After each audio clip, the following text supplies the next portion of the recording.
You're listening to the Oneofus.net podcast network. I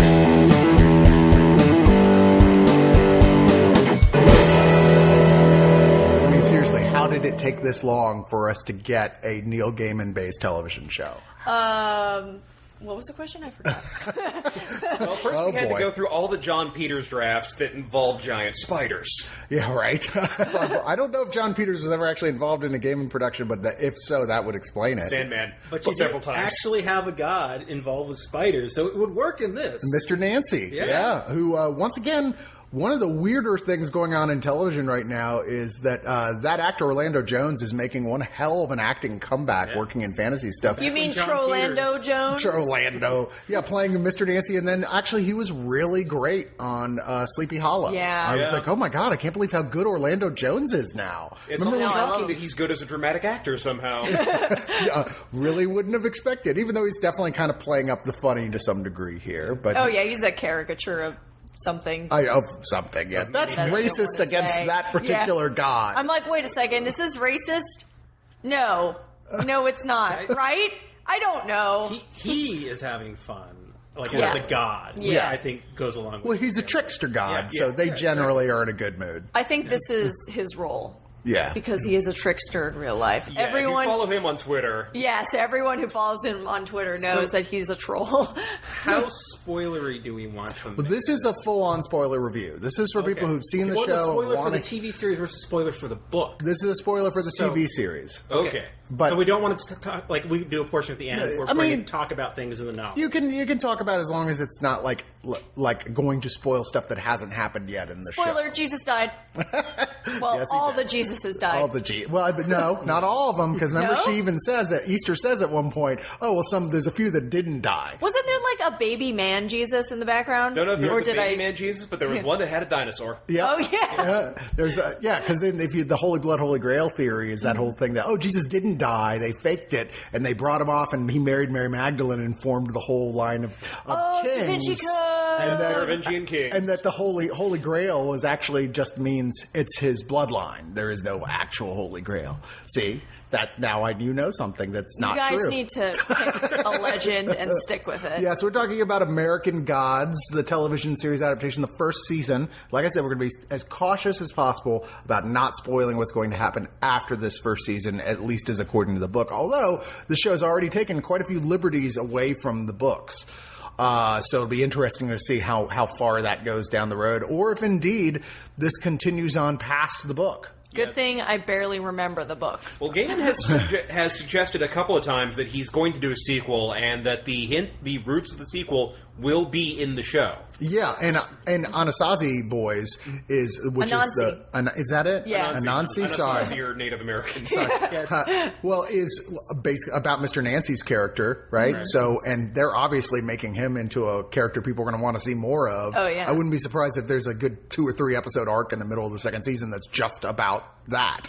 Yeah, I would have liked to see more of Mr. Nancy. I mean, we are introduced to him in the second episode, and when that came out, there were articles everywhere like, best opening to a TV episode ever, and I totally agree. Like, it's terrific. He did such an amazing job, and it was such good content.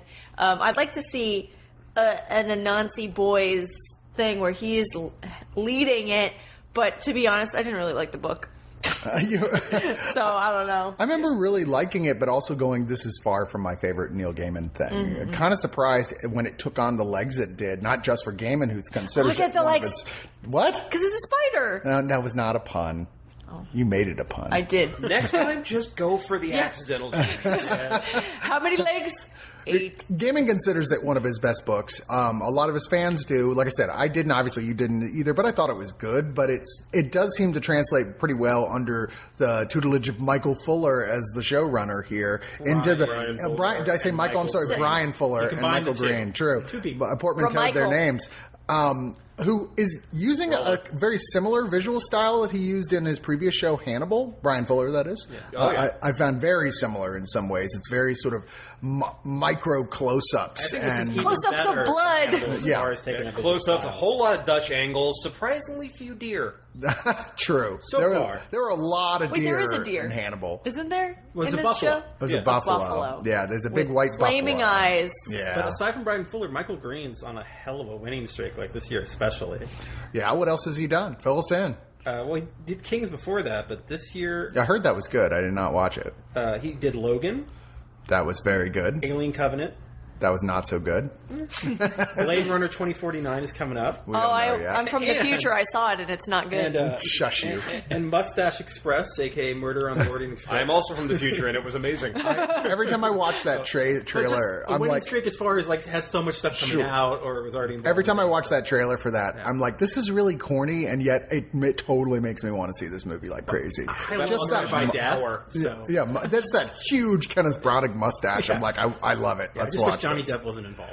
I'm glad because when I heard he was involved, I was like, "Fuck! If they make him Perot, I'm not going to watch it." Yeah. And thank God he's not. Who's Perot? The world's greatest detective. No, I mean who's playing? Kenneth Branagh. But also, who's on first?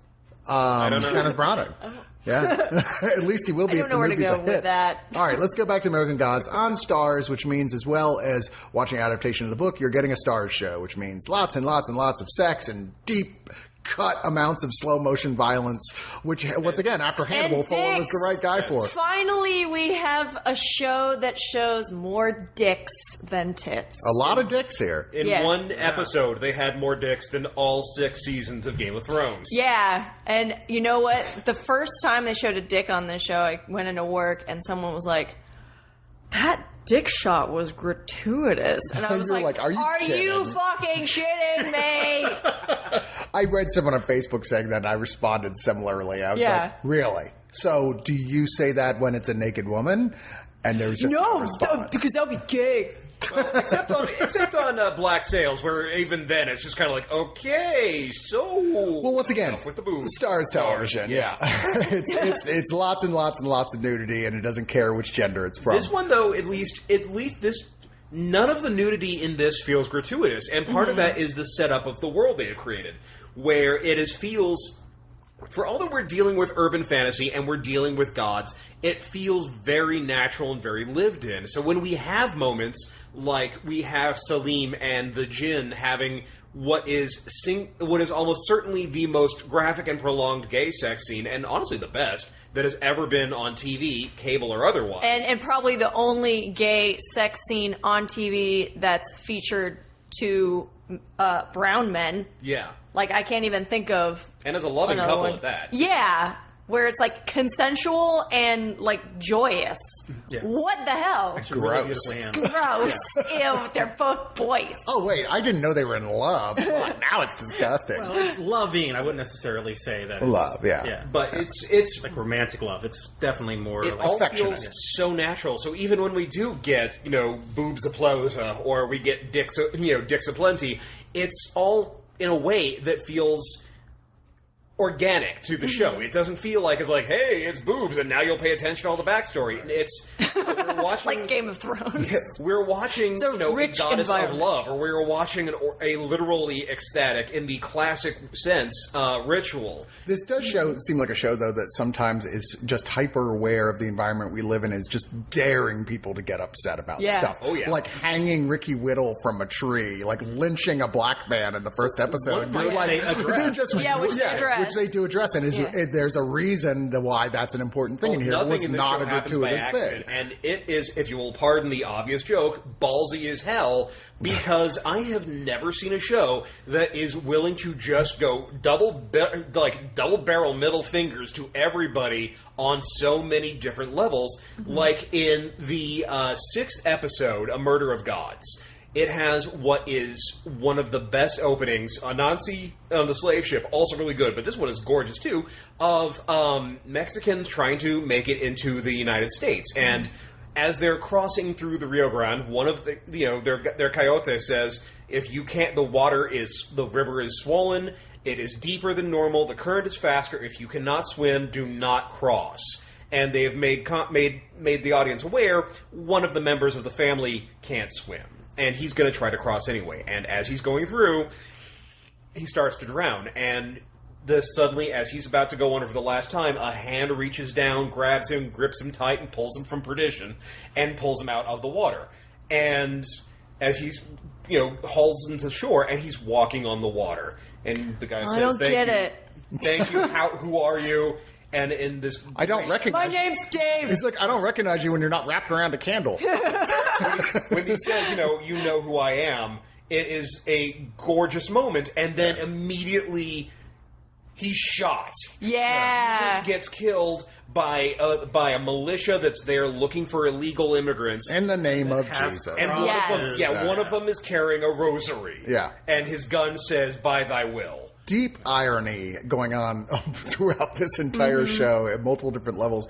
It's interesting that in the very Bryan Fuller way, this is not telling a conventional narrative. I mean, often, and I've read people being frustrated that they'll be like, okay, we were like at a very tense moment, and you spent an entire episode talking about something else altogether, like the episode that tells Emily Browning's whole backstory, plays Shadow Moon's wife, who's now a revenant, zombie, except she doesn't eat brains. You're like, wait a minute, why is this? We want to know about all that other stuff. Well, shut the fuck up. This is how you tell this type of story, both a Fuller story or a Gaiman story, and it adds a lot of important and colorful backstory to a character who wasn't anywhere near as well developed in the book. Oh yeah, I don't remember any backstory. That's because she was such a cipher in the book. Yeah. Right. She's there to die and motivate Shadow, and you get little hints of personality after she's come back to life. But then her entire arc is, well, she cheated on Shadow, she died, now she's back to life, and she loves him again. Mm-hmm. Yeah. Whereas even the backstory for Puppy has changed. Where,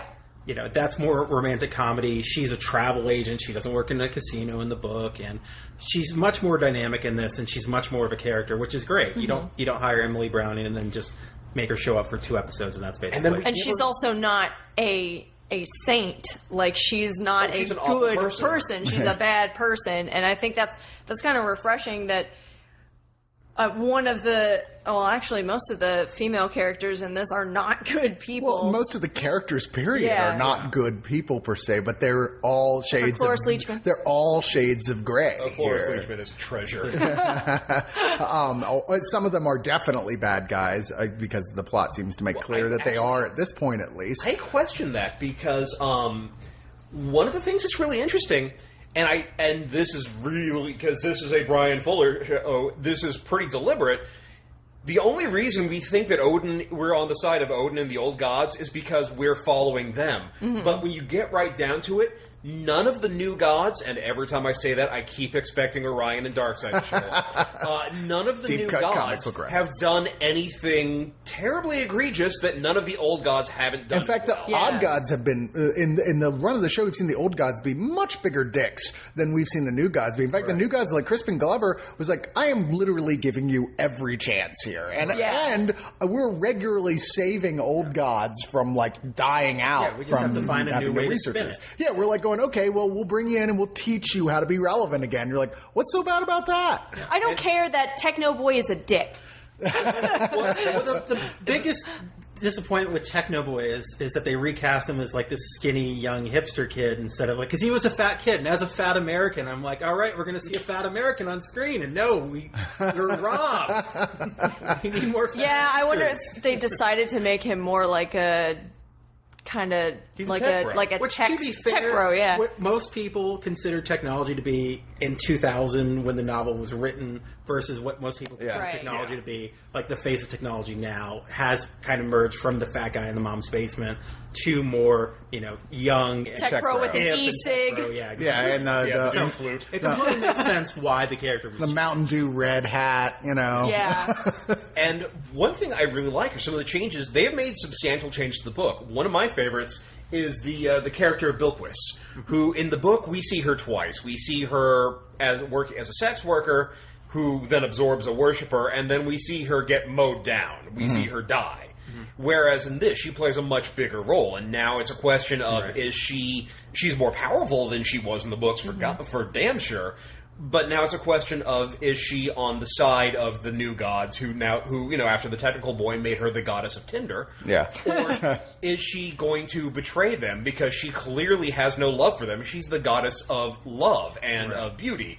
And I believe actually an ascended mortal, because I don't think the Queen of Sheba was ever actually a goddess. And Odin seems to be having not so much luck recruiting the darker gods like Vulcan and what have you, but has better luck recruiting some of the lighter ones like Easter, who was like, hey, it's time to show off. You're a badass. She's like, oh, hell yeah. By the way, deep love for the casting on that. Oh, God, yes. The casting all around, like Gillian Anderson. Come on. Gillian Am I Anderson. the only one who's disappointed that the first appearance they stuck with Lucille Ball from the book and didn't make her Gillian Anderson? Like, if she was Scully, she is going to be Scully in at some point. They'll make her Scully. But you would have thought, because let's face it, Shadow would have been an X-Files fan, more than an I Love Lucy fan. True, So the first appearance, he could have. But everyone's an I Love Lucy fan. But in her appearing as David Bowie was just like that moment gave me the chills. And then all the lyrics they worked in, including like Under Pressure. Oh, my personal favorite, there's a terror of knowing what Mr. World is about. Which is Under Pressure, But Kristen Chenoweth, who's worked with Fuller before, she was one of the big characters on the criminally underseen Pushing Daisies, which is, if you haven't watched it yet, it's one of the most charming and original TV shows ever made. It's on CW Seed for free. Go see it. It's so great. Yeah. Yeah. She is so perfect for this role. I didn't see it in my head until I saw it. Expanded from the novel too, which is and looks like she'll be a major part of the season to come. Yeah, it was weird because I didn't realize it was the last episode when I watched it, and I was kind of really? You're just like, what the fuck is that? That felt final. What the? I'd look it up. I'm like, no. Yeah, it was only 8 episodes. It was a short season. Really, we're about the halfway point of the book. So if I had to guess, and the second season's going to wrap up the rest of the action from the book, and then third season's going to be the start of what would have been the sequel. Yeah, and incorporating probably stories from the short stories and the novella. They've dropped so many hints about what could happen. I mean, when she said, when media says, and now there's starmen waiting in the sky, Bryan Fuller has said, and we're going to see them. Yeah. Let me say how great Ian McShane is here, who is playing, I think, the most Ian McShaney role since his role in Deadwood. Which is so weird because they originally didn't have him read this. They I already forgot who he read for originally, and then he's like, oh, he read for Chernobog. Right. And he's just like, I can kind of do the voice, but there's better people to do the voice. What about this? And he actually asked to read for Wednesday. They're like, why didn't we think of that? Of course. It seems so obvious. And then Peter Stormare was like a no-brainer for Chernobog, Yeah, he walked away with that role. Peter Stormare, star power. Ian McShane is you just hang on his every word. It's such a great performance. Good. And honestly, Ricky Whittle, who I thought was the best thing about the show, The 100, which I kind of stopped watching after they wrote him out of the show. I was like, don't care as much.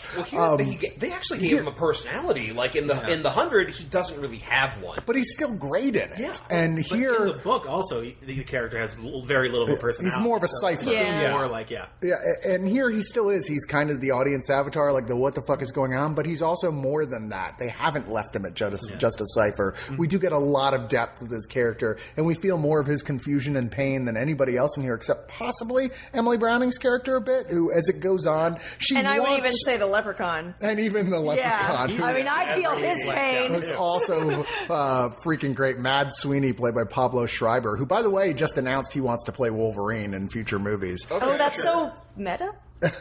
Well, like in the comics, they've got now Wolverine's son from an alternate dimension is now in it, and he's got kind of reddish blonde hair and actually looks like him. And I'm like, make him Wolverine's son, not Wolverine. But you're like Pablo Schreiber and Emily Browning have such great chemistry. Yes. Oh yeah, I mean, like they can't stand each other, and they're both out for their own thing, but they're so funny playing off each other. Yeah, I think it's interesting. We see like 2 different road trips going on. We see the Shadow and Mr. Wednesday road trip, and then we see the Dead Wife and Leprechaun road trip, and they're so different. Like we, like Shadow, are listening to Odin's every word, and then like you secretly also want to be in the back of that ice cream truck with the Leprechaun and Laura and be like, oh, they're fighting again. Come on, Mom, Dad, stop it. Even that, just like the fact that Emily Browning, like Laura Moon, and to a certain extent Mad Sweeney have no respect and no sense of awe among of the circumstances they're in. Right. And that just gives them so much to work with and so much fun. So the moment that you actually see like Laura interacting with the gods, it is great because she's not confused, she's not in awe, she's like, what the fuck is wrong with you? Yeah, it's just it seems like that's who she always was. She's a take no fucks type of person. You're a god, so what? Let's get to what I'm here for. Speaking of perfect casting, Dane Cook as Robbie. Well, playing like the least likable character. Exactly. And you're like, who do I want to die after getting their dick bit off? Dane Cook, of course! Yes! perfect casting. And then spending all of eternity with his own cock shoved up his own ass. Yes. That's just a beautiful thing. And once again, Jeremy Davies as Jesus Prime, who's just so great. I love that. I love Jeremy Davies. He's got so much range, that actor. Watching him go from Faraday to one of the not the Crow brothers. I forget which character. Which one from Justified? Yeah, from Justified. Where he's playing one of the redneck hicks. Yeah, the guy is like in almost every season. Yeah. You'd never thought he was going to continue on, but he just keeps popping back up. What do you think about the fact that they restored Mad Sweeney's Irish accent? Because he purposely lost it in the book, and Shadow makes fun of him for that. Oh, I think they were like, people won't realize he's Irish because he is a Jewish boy named Pablo. Plus, it's more fun to hear him with the Irish accent anyway. Let's face it. He's got a beautiful accent. There's a lot of. It's a lot funnier to hear him go, "Oi, dead wife." And the whole storyline that involves like him in the past and what's the name of the character that Essie McGowan plays, also played by Emily Browning. Yeah, also played by Emily Browning, which is a great standalone episode. I mean, very Cloud Atlas feel there with the red hair. A little bit.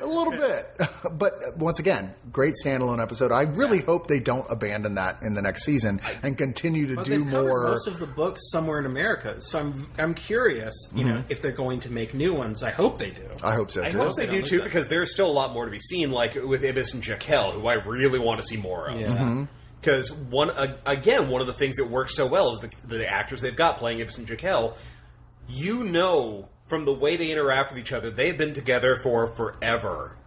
And it just comes out without speaking. Basically since the beginning of civilization. Right, but it comes out without speaking, with the way they interact. And it's just great little character moments like that make all of these characters come alive. Just the same way that the Zorias, especially Cloris Leachman, are all able to bring themselves alive. And Cloris Leachman, who would have thought you could get someone who could actually stand up to Ian McShane when he's in full, like... I wanted to see them fuck. I'm not going to lie. I wanted to see them fuck. I don't know if I wanted to see it. No, you did. I would have been glad if I'd known it had happened. But that You'd be like, about it. Nice. No, I don't think I would be. All hail Cloris Leachman, but I don't think there was any point of her career I wanted to see her having sex with someone. Just saying. I'm making She was younger. She was a hot bitch. Yeah, she's always a little odd. I'm making a pinch face like Cloris Leachman face. Kiss Me Deadly. I have not seen She was that. great in Kiss Me Deadly. Maybe I have. I don't even know. So where do you think all this is going in terms of like things they're going to change from the book? Because once again, we don't want to spoil anything big from the book, but do you think there's any big new things that this is setting up? I need to reread the book because it's been a while since I've read it, but I don't think they've set themselves at a point where they can do the dropping Shadow off in the middle of like Minnesota. Mm-hmm. Like, I think they have put it, because as I recall, they did that because they were hiding him from the New Gods, and now everybody knows who he is, and they've made such a big deal, especially out of the prison scene, the police station scene, where we're introduced to Mr. World for the first time. Yeah. Like some of the things they shifted around, like the whole police station thing was completely different, and that ended with him getting lynched. Yeah, like, and that was a different character that did it. Like Technology Boy didn't even interact with him, if I'm remembering correctly. And so, like, just those things shifting around completely. And then other things that they've added to Shadow's character to make him more emotional and more volatile than he ever was in the book. I don't really know, like, how they're going to handle that. But, like, are we going to see new gods? Like, Vulcan was a new addition, which apparently Gaiman himself actually wrote. He was going to write that episode, but then he couldn't. But then his ideas for it became that episode. So Vulcan was someone he suggested. Played very well by Corbin Burnson. Yeah, almost unrecognizable. I piece together who he was, like, towards the very, he's like, wait, that's Corbin Burnson. Dude, that scene where he cuts off his head with a sword, I was like, yep, that's what I was waiting for. Thank you. Another moment of just, like, I'm amazed at the stances that Fuller is willing to pull, where he is flat out saying, yeah, so this god has decided now that he is now no longer the god of volcanoes and blacksmithing. He is the representation of the worship of guns, and things like domestic terrorists are worshiping him. Well, he's definitely playing deeply with that aspect that was in the original book of how would old gods become worshipped again? How would they become new gods? How would they adapt to our society? And expanding well past what the book did. Yeah, for sure. So how would we worship Odin? Something to do with electricity, presumably? No, maybe storms. Like con artists, or we worship the Weather Channel. Oh, some people do. They do. Seriously, my sister's wife is deeply into all that stuff. They wanted to make him a satellite in this. Yeah, no, they're going to make weapons. They're going to make an orbital weapons platform because one of his names is Glad of War. Yeah. But what do you think? Like, we know there is going to be a different aspect of Odin coming in that, if it follows the book, will largely take the place of the current aspect. Do you think they're going to change that in order to make sure Ian McShane doesn't go anywhere? I honestly don't remember what you're talking about. I do. That's going to be... It is going to be interesting. We have established that all the different Jesuses are very different looking. Yeah. So it's entirely possible that when we get to that part, that there could be another actor. Yeah, but that's what I'm saying, is the fact that everyone is so deeply in love with Ian McShane in this part, you think they might change it so they don't have to lose Ian McShane. The Jesus thing and why that works, because there are so many different representations of Jesus, whereas Odin, there are fewer representations of him. He does encounter more than one Odin in the book. He encounters a separate Odin in a separate country who looks almost exactly like, except for certain things are a little different, but the face is the same. So, there can be more than one version of Odin worked into the played story by the same actor. So that's a possibility coming up. Yeah, but he also had his spiel at the end of that episode where he listed all of his names. Yeah, that's true. So maybe all those Odins are him, or all the other Odins had died off because people stopped worshiping them. We see what happens when gods don't get worshipped anymore. They die off. But that Odin says, the alternate Odin says, he is me, but I am not him. So each one is all of those things, and also not necessarily all of them at the same time. Yeah. So they are many, and they are one. Yeah, he's the American incarnation of him. One thing I would be very interested in seeing, and I don't know if they're ever going to get into this, is the modern paganist movement. Because right now there are Odin worshippers and there are Thor worshippers. Most of them happen to be white supremacists. Yeah. But I don't think they're going to touch on that. And then also you've got the comic and movie representations of Thor and Odin. And that's I was going to say however much money it takes to get Chris Hemsworth to show up at Thor for even 10 seconds, pay it. Which isn't Thor dead in the book? I forget. I he can't seems to mention that. If so, they haven't mentioned it in the series. So yeah, I don't know. But when this season started, I was at the gym and somebody asked me if I was an Odinist because I have crow tattoos. Mm-hmm. And I was like, you speak of things you do not understand.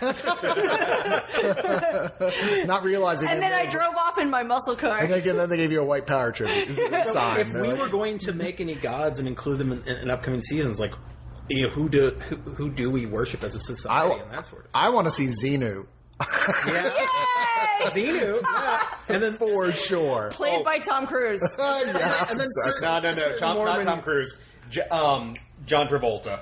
Actually, I would love to see somebody we haven't seen do that many performances come in and do that. Get Beck to do it, who is also a Scientologist. Or Jason Lee. Well, they Jason wouldn't, Lee. though. I would think only a former Scientologist would be able to do that. Oh, in that case, Leah Romani. Oh, that would be awesome. Oh, they'd have her killed, though. Gaiman indicated that if he did anything further with this, he would have to have a god of sports. Oh, because that makes sense. Of course. I'm amazed that we haven't seen a god of capitalism yet. I mean, this presumably is globalism, but we haven't seen god money. And there's wood and stone in the book, so is there oil? Mm-hmm. I think there should be a fanboy one. They mentioned wood. Yeah, there should be a god of geeks or something. Yeah, like God of obsession. Yeah, that has many different forms as well. Media is kind of a catch-all for that to a certain extent, but you think there's like, I mean, like Tech Boy is kind of a subset guy. Yeah. Newspaper was separate from media, and the media became. That's what I'm saying. Like, it seems like media is the big one, and then there's the demigods under them that are like, we're all the specific aspects. God of Twitter.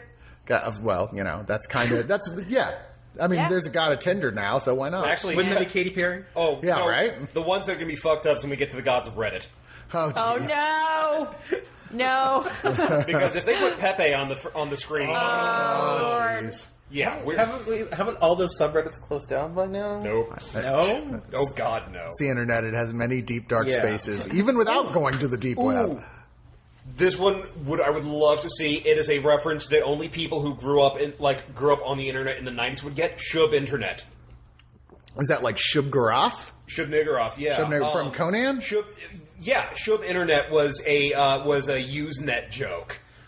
And became like the unofficial, you would sacrifice packets to Shub Internet in order to get a good connection. I mean, I would love to see Crom and stuff like that in here, or like even the ancient elder gods from Lovecraft. That'd be terrific. Actually, the Lovecraftian gods would almost have to show up, at least near Nyarlathotep. But nobody really believes in them. You say that, but how many of these new Odinists really believe either? The god of irony. But that's like not even like the Flying Spaghetti Monster. Nobody has faith in him. How dare you? But people have still carried out things in his name. So where do you separate that? That's true belief. Nobody believes Tinder is a god. They just are obsessed with it. They worship Tinder. But yeah, Shub Internet, the invisible pink unicorns, the Slack. The Bob Dobbs one? Yeah. We must worship Slack? Yes.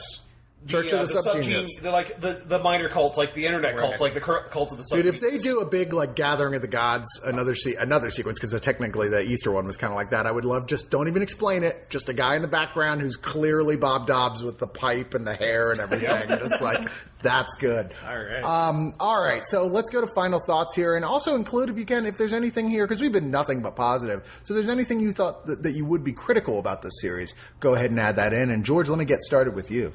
Okay, I think to the extent that Hannibal was particularly slow, this does have its slow moments, but I think on a whole, it's faster paced than the book, and I appreciate that. The book is so meandering, and so let's just drop these characters off, and just basically spoon feed you little bits of.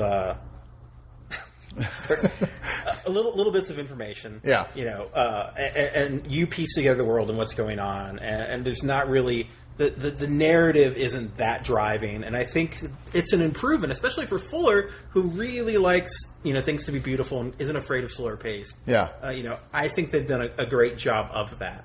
I think this is an improvement from the book, as far as pacing goes and everything. I really enjoyed it. The visual style of it is impeccable. The casting's great. I loved everybody. For some reason, I think it's a better show especially the first season, to binge than it was to watch week to week, because week to week you get a little bit more of, not enough happened in that episode. Right. So being able to binge it, it's just like, okay, this is great, and now you can go back and pick up on things that you didn't catch. I mean, I really like the way that they're fleshing out. I like where it's going. I think that it's going to continue to improve on aspects of the book, which I appreciate. So, overall, are we doing the rating? Doing the rating, yeah. Yeah. Overall, I give this an 8 of 10, but 8 of 10. Sorry, I should have thought this. We'll give it 8 of 10 decapitations. There you go. Sarah, what do you think? I think my only criticism of this would be, it's actually kind of a big thing. There are a lot of moments where Shadow's like, I don't believe any of this. And it's like, your fucking wife came back from the dead. What does it take? What does it take? And that's one of my biggest pet peeves in any fantasy, sci-fi, horror movie, where the world is going batshit insane around you, and you're like, that's peculiar. Nah, I don't think it's real.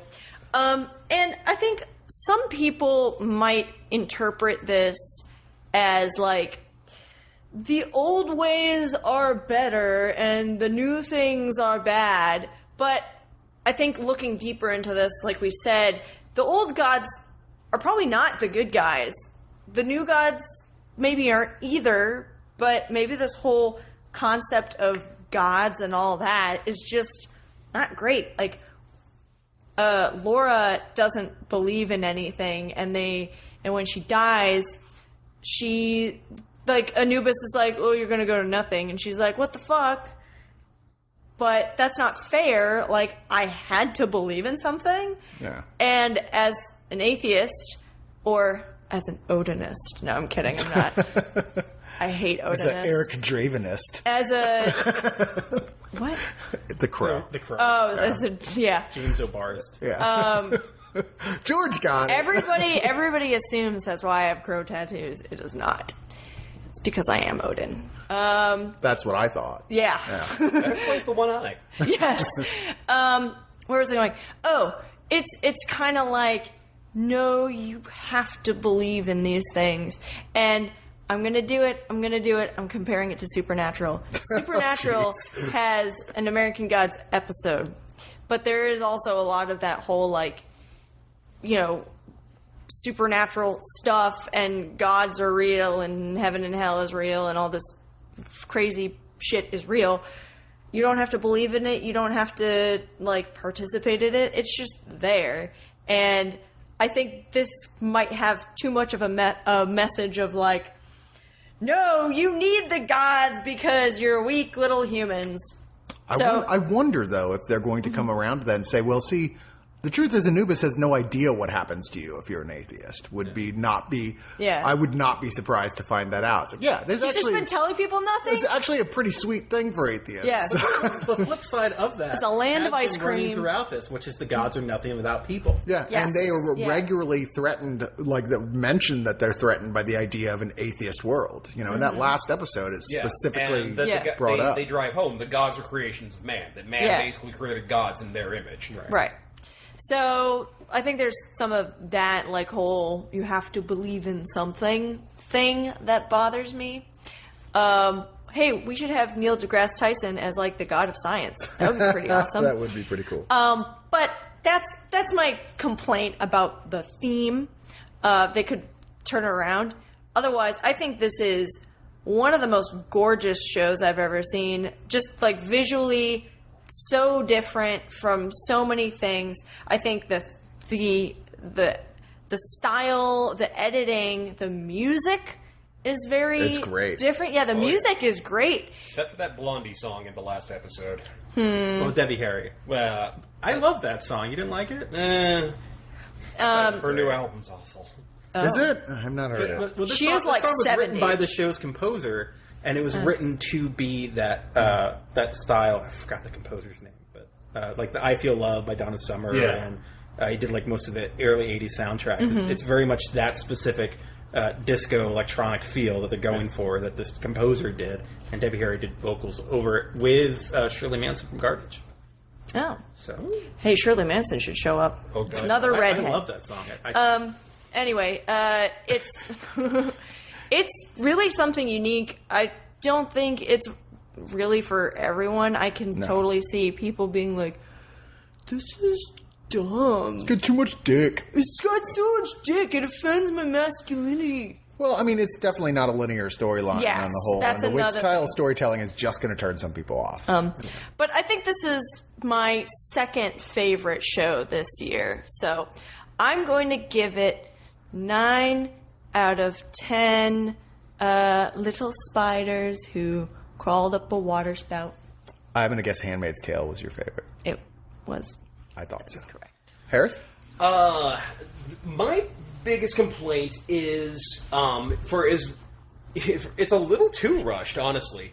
Like 8 episodes on the one hand means it is all killer, no filler. There is not a point where they are not illustrating things or giving moments to breathe, but at the same time they're rushing through the plot really quickly, and I would love to see a little more of the adventure of Odin and Shadow without having to sacrifice. Buddy road trip. Well, yeah, because you see a lot of what they got up to, with Chicago being the big moment where you see Mr. Wednesday in full con artist mode. But I would like to see a little bit more of them fleshed out and their relationship fleshed out together without having to take away from all these other gorgeous moments that we've had. So of all the people who've been allowed to breathe, I really would have loved to have seen Ricky Whittle and Ian McShane a bit more together. My other problem is that there are times that some of it just feels atonal.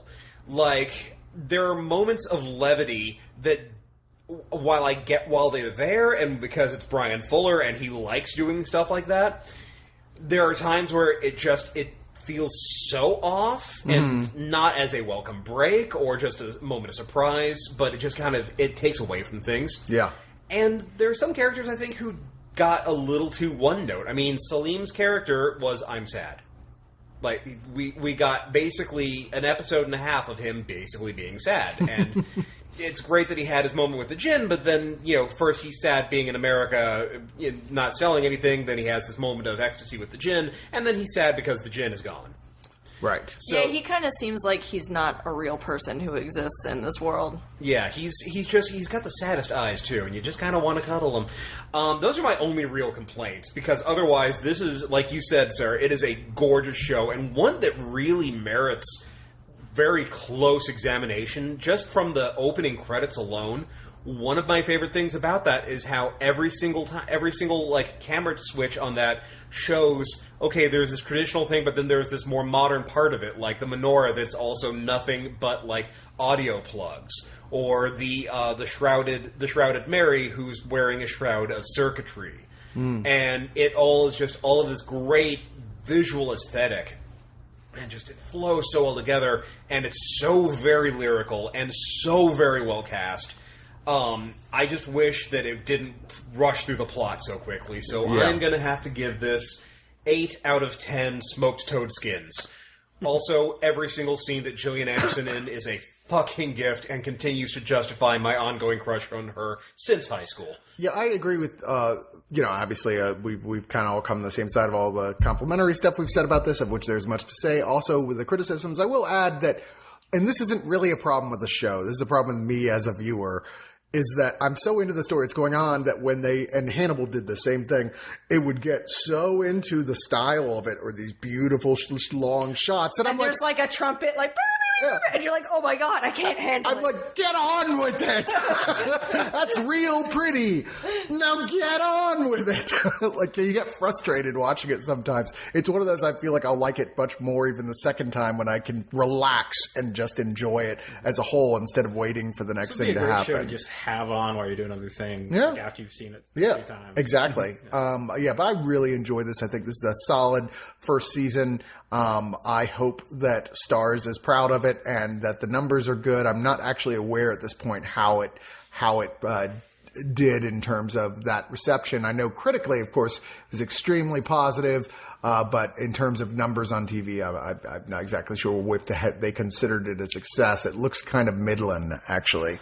But let's hope that this continues. They already have the second season order, I believe. Yes, they do. But it's such an expensive show. My fear is, A, they might slash the budget, which has killed more than one show before of this type. But it's also a pay cable thing, so, people are going to rewatch it through their Starz app, or people are like HBO Go. This is destination TV. Yeah. And people are signing up for it. I actually hope that it's between now and the second season, it gets enough of a following that they'll do something like simulcast the second season pilot in theaters, because I would pay to go see one of these episodes in a movie theater. It's just gorgeous. It's so well shot.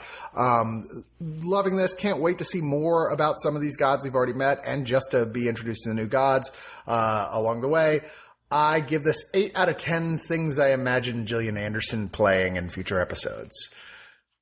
Characters, that is. Okay, fine. Just Scully then.